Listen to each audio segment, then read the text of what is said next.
welcome to the Quiet Your Inner Mean Girl podcast, a place for you to find the courage you need to take the first step and every step thereafter to create the habits, the confidence, and the life that you love. I'm your host, health and life coach, Abby Hegney.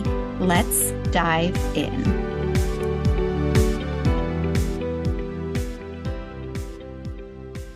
Welcome back to episode 52.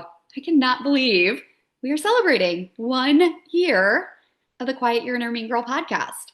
And I have a very special episode today. I'm so excited.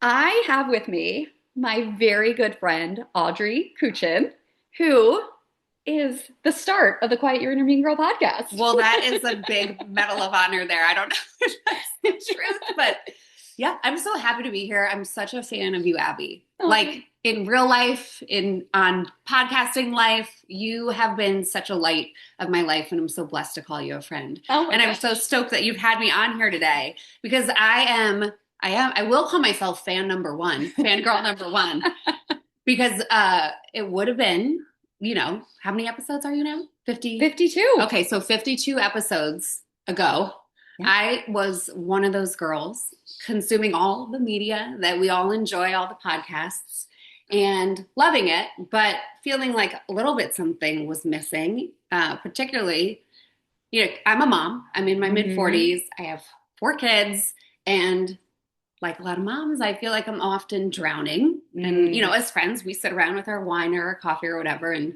chit-chat and vent. Yeah. And I was getting this amazing time spent with you, exchanging thoughts and feelings and getting to a better place.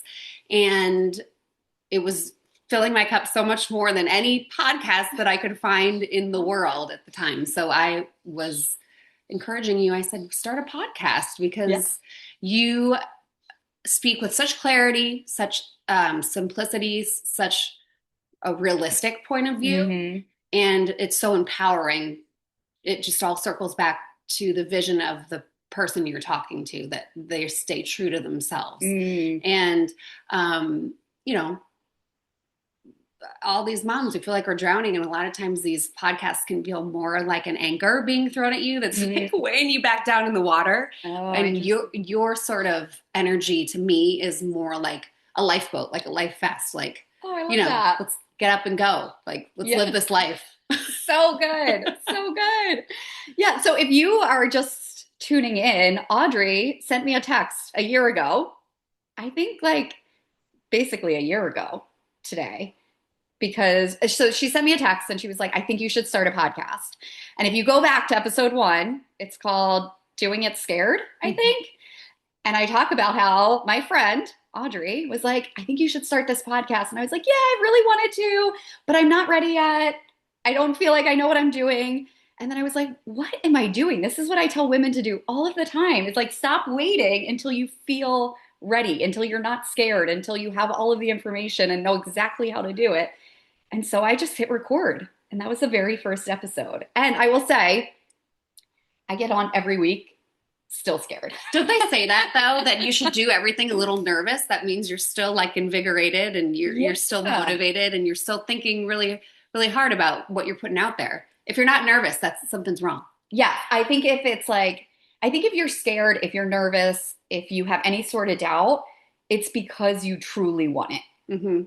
Yes. I like that. Otherwise you're like, oh, who cares? I don't care how this turns out. But it's when we really want something, we hold ourselves back. We want to make sure we do it right and it all works out. And this is why so many women wait whatever it is that they want to do. Well, ready is such a myth. Yeah. And I feel like you hear it in all these categories of life. I'm not ready for kids. I'm not ready for marriage. I'm not ready to buy a home. It's like, you're never ready. You're never ready. You're just never ready. But if you don't sort of take a leap of faith sometimes, then you're really putting your whole entire life on delay. But obviously I can say that all the live long day. It's really harder to do than say. Yeah. But I think it's twofold. One is you surround yourself with friends and family, your team, who encourage you and see you for what you're good at what you Yeah. struggle with, and they encourage you and they discourage you and help you see your own magic. But ultimately, like you doing this podcast, I can send you a text and say, do a podcast, but it was you going out, buying the equipment, pressing record that first time 52 episodes ago, and then staying committed to it Yeah. through the fear and being consistent every week, showing up for yourself in that way. Yeah. And gosh, thank God, because so many people are now able to listen to your just incredible perspective. And I think you're changing people's lives. I feel so lucky to have you as one of my best friends. And now I feel so lucky that the world gets to have you too. Oh, she's so sweet. I didn't tell her to say that either. But you're so right. Like, we need people that encourage us. And we need to we also need people to call us out Yes. on things. And I think sometimes we get into this place where, and not at anybody's fault, but where people can end up discouraging us because and we were talking about this before we started. It's like they jump in the pool with you and they're like, yeah, you're right. It is so hard. And then they tell you their overwhelming story. And it's like everything turns back to them. And then you're just inundated with all this other stress and this information. And then you're like, oh my gosh, it really is confusing and it is complicated and it is hard. And then it's more doubt, more confusion, more I'm not ready to do this versus, yeah, it is hard. And if you want it, there's a way to do it and coming up with a solution to do that. I had a client this morning who was saying, there's always a solution available to me. And she's now seeing I get to decide what that solution is for me. Mm-hmm. So you don't need to feel ready. You just need to be like, there's a decision I need to make. There's a solution I need to find that's going to move me closer to what I want. Yeah. And I think that, again, it goes back to that team. Look at your friendships. Look at who is not jumping in the pool with you and weighing you down. Make sure that you're being encouraged, but also you're driving this thing. Yeah. Yeah. And that goes to your own thoughts, right? Going to the whole inner mean girl thing, don't weigh yourself down. Right. Yes. Yeah. Which I think is that I'm not ready mentality. That is just a weight that you're carrying around. And I've asked so many clients, well, how will you know when you're ready? And nobody ever thinks there's no answer, right? There's no answer. Has anyone ever given you an answer that blew your mind? Yeah. No, because it's true. I think about it. I mean, like I said, with kids and stuff, were you ever ready to have these kids? Sometimes still, I'm like, whoa, what happened there? Yeah. I just have 4 kids. but I would have, if you met me when I was 20 years old, I was like, I'm not having kids. How would I ever do that? Yeah. And now I have 4. And it wasn't because I had this great confidence that this was my purpose in life or my dream forever. Mm-hmm. But it was because I took a leap of faith. Yeah. And it turned out to be some of the most rewarding decisions I've made in my life. Yeah. I mean, obviously. Yeah. Oh, your kids are beautiful and they're amazing. But I think that's it. It's you took a leap of faith, but because you believed, or you at least thought life could be so much better on the other side of this. And it is, right? But you don't know that until you do that. And going back to the question that you asked about, do people ever have an answer about what ready is for them? And I do think people think, well, it's when I have more time, when the kids are in school. But then some people will be like, well, when the kids are out of school, right? Or when life slows down. But what I have found with the women that I coach is that what really moves them to take action is they hit rock bottom. And that's such a bad place to be. Yeah. Can you imagine if you didn't hit rock bottom before you decided that you were ready? Mm-hmm. So many women, and a lot of my clients come to me for weight loss. They're like, I can't take it anymore. I feel like I'm missing out on my kids. I'm missing out on my life. I'm so uncomfortable. I'm so unhappy. It's like, oh gosh, but what if we would have caught this? When you first told yourself, I'm not ready, or you first made that first excuse or talked yourself out of it? I think that's this is a broad brush statement, but like a very female, like mom thing that we put everybody in Yeah. before us, and we wait till we're like, you send your kids out the door to school and they look like $1,000,000, and then all of a sudden you catch your own reflection in the mirror and you're like, Yeah.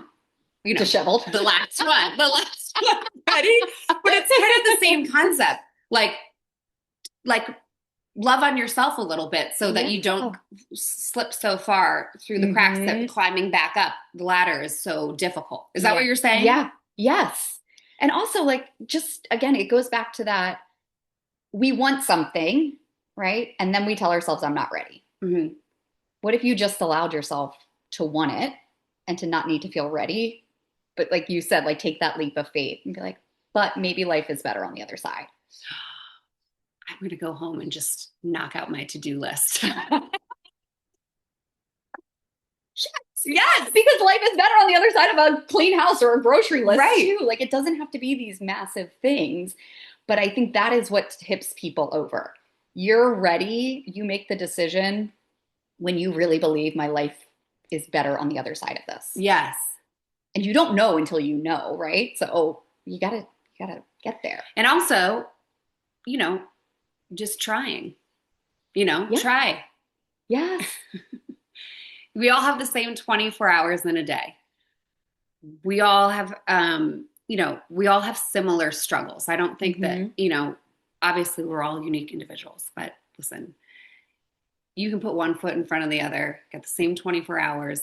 So what if you didn't feel like it yesterday? You're a little blue, you're a little down, you're a little depressed. Well, today is a brand new day to enact that vision you have for yourself. Yes.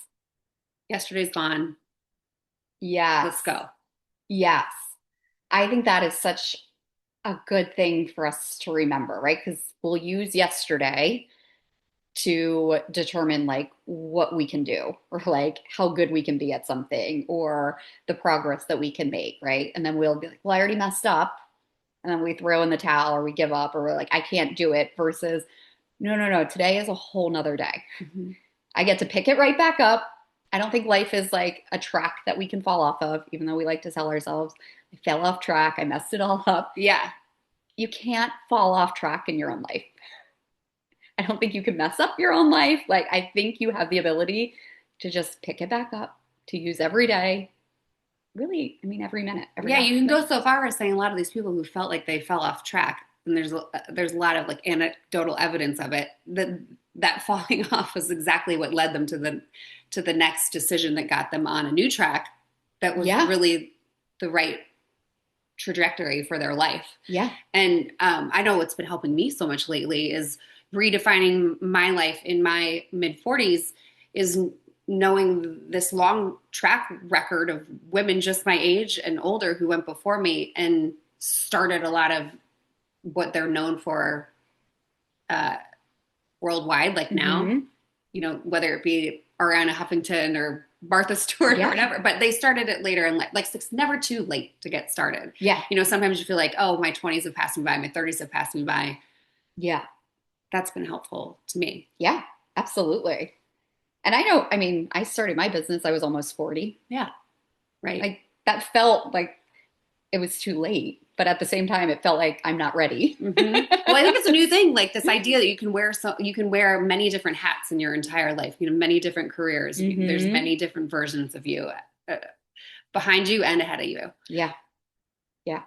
So what is next for the podcast? Like, what's your vision going forward? Oh my gosh.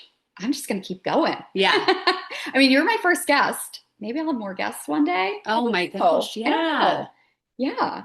I don't know. I just every week, and I mean, really after every client call, I'm like, there's so much. There's so much to talk about. There's so much for women to know that it doesn't have to be so complicated. It doesn't have to be so hard. Like you said, like we're moms, right? We've got kids and busy schedules and we have things that we want to do. And I think if we get caught up in the hard and the I'm not ready, I'm not capable, I've got to wait for this to happen, it only makes it harder. It only makes us less ready to do it. and we just have to jump in. But in order to jump in, we have to believe we can do it, which I think is really what comes down to like, we just have to simplify. Hmm. There's a lot of things out there.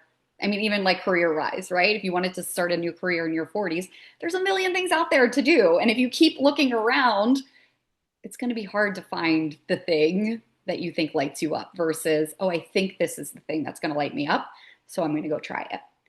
And this is why I love this podcast, because if you're driving from, your house to pick up or to work or whatever it is, this is like your little friend for 25 minutes who's like, hey girl, let's go, get up. You're such an encouraging voice. It's like, you're like a best friend, and I appreciate that about, it's just what you need to hear. And then you hop out of your car and go on with that good Yeah, energy. I love that. I think when women say, I felt like you were talking directly to me, I'm like, Hmm. that is the biggest compliment because a lot of the times I'm talking to myself. But because I know like the struggles too, Yep. right? And I know how we talk ourselves out of things. And I just really want more women to talk themselves into things, to like stop waiting until they're ready. Just think like, I want this. That's enough. I want this. And to not seek other people's approval for it. I feel like that is your golden ticket. Because when we're all in our group of girlfriends, your gift is always like when that kind of talk comes up, you shut that down. Or like in a good way. And I Yeah. wish everyone could be that kind of a friend in their friend group to say, oh, come on, like let's not talk like that. Or Yeah. that can't be. Yeah. Yeah. Yeah. Yeah. We were talking about approval. Oh, I think on that, it's also like knowing not everybody is going to agree with you. Not everybody is going to like your decisions. Not everybody is going to support you along the way. And that's also okay. Like, we can't please everybody all of the time. But I do think if we are truly doing things that we know are going to make us better, that are going to make us feel more confident, it's going to make our lives better, that we're going to show up differently for people, they will eventually come around because they'll see that their lives are better too. It's like what you were saying about the moms and we put ourselves last. You only keep putting yourself last if you don't think putting yourself first benefits your kid. Right. I know I'm a whole lot better for my kids when I put myself first. Absolutely. What does that look like? Like getting up in the morning before them, getting your cup of coffee in you, Mm-hmm. rather than them rattling you out of bed and you going, "What time is Yes. I it?" don't want to wake up on anybody else's terms. I want to Yeah. wake up on my terms. So I get up and I work out. And I will say it's not like alone time. Like a lot of the times my kids are up. My son is in the basement with me working out, right? But like he's created his own little routine. And I have to believe it's because he's seen me create this routine. But just having that time in the morning, whether it's 20 minutes or an hour, it just sets my day up the way I want it to. You tell me this all the time that we all have time. That it's like when people say, I feel like we live in this culture where it's very cool, or you're supposed to say, I'm so busy. Mm, I'm so busy. You just hear, I don't know why it became such a part of our yeah. vernacular. And I get it because everybody is. But you're always saying to me, like, yeah, we're all busy, but we all have time. Like, we all have time. Yeah. No matter how busy you are, you can find the time. What do you like when you say that, right? Am I saying Yeah. that right? Or Yeah. what do you mean? So I think it's exactly that. I think we spend more time and energy than we realize, like spiraling in those thoughts of our inner mean girl, in the I'm not ready, in the doubt and the confusion and the overwhelm of like, well, what should I be doing? Is this the right thing? Or I can't do it. Like my kids need me. Even like the if you set an alarm to get out of bed and then the alarm goes off and you snooze it and you don't actually get yourself out of bed, that is time and energy that you're just wasting like talking yourself out of things. And there's an equal opportunity to talk yourself into things. And I think when we make those decisions that we know we want to make, right? You set an alarm the night before, you made the decision that you wanted to get up and have that time for yourself in the morning. Mm-hmm. And then you've talked yourself out of it and you haven't given yourself the time that you know you have. Right. And so instead, you're sort of on this carousel of thoughts or, Yeah. just like wasting your time in your mind where you could really be taking action in your life. Yes. I mean, even like think about you have to go to the grocery store. How often have you just like sat on your couch and be like, I know I need to go to the grocery store. I don't want Oh my to. gosh. And then you're scrolling on your phone or you're watching TV or like all of a sudden an hour and a half has gone by and you're like, well, I could have gone to the grocery. That's what I mean. It's like we have time. And I think a lot of the times we make what we have to do so much more time consuming than it really is. Like I know I have a to-do list and when I finally get to it, I'm like, That it was took me 10 like, minutes. yeah, Yeah. but I put it off for like 3 days and then I Yes. spiraled in like, oh my gosh, I still have to do that and how much I didn't want to do it. And then it's like, oh my gosh, it took me like 5 seconds. That is such a good point. You've got like a bill to pay, a phone call to make, and like a dishwasher to load, and you're like, oh, Oh my gosh, the dishwasher and kids' lunches. I'm like, I hate doing this. I don't want to do it. They both take me less than 5 minutes. right. So that's what I mean by like, we do have time. And everybody's 24 hours is like jammed packed with different things, but there is time. I think we just think, and this is a whole nother topic, we'll get into another day. Like, we just think it's not enough time, or we think it's going to take us too much time, Yeah. right? I don't have enough time to work out, but you probably have 10 minutes, and sometimes 10 minutes is all we need. Right. Yes. I love that, Abby. I love you. I love you. I'm your biggest fan. Don't stop with this pod because I need it. It's my best friend on the road when I'm cleaning the house. So good. Well, thank you for encouraging me to start it. You did the heavy lifting, babe. Oh my gosh. It's so fun. And it is something, like I said, every week I'm like, oh, I'm still scared to do this. Like I'm putting myself out into the world. But it's nice to hear that it is really helpful. It's completely being received. And I would encourage any of your listeners this week to think about what they are afraid of doing and then do it. Yeah. What would ready actually mean to you? Or what decision do you just need to make? Just bang it out. Yeah. If it wasn't feeling ready, if it was just a decision, what is it? Yeah. That's such a good place to end. We're going to end there. What decision do you need to make today? So many. So good. Thank you, Audrey, for being here, for inspiring this podcast. And we'll have you back next year for year 2. Love you, and Abby. hopefully in between then, too. Thank you for having me. Oh, I will talk to you next week. If you are loving this podcast, please subscribe, rate, or review. Or if you know someone who would benefit from this message, please share it with them. And if you are ready to quiet your inner mean girl, to create habits that make you feel amazing, to lose weight and confidently keep it off while living the life that you love, I invite you to schedule your complimentary 60-minute consultation.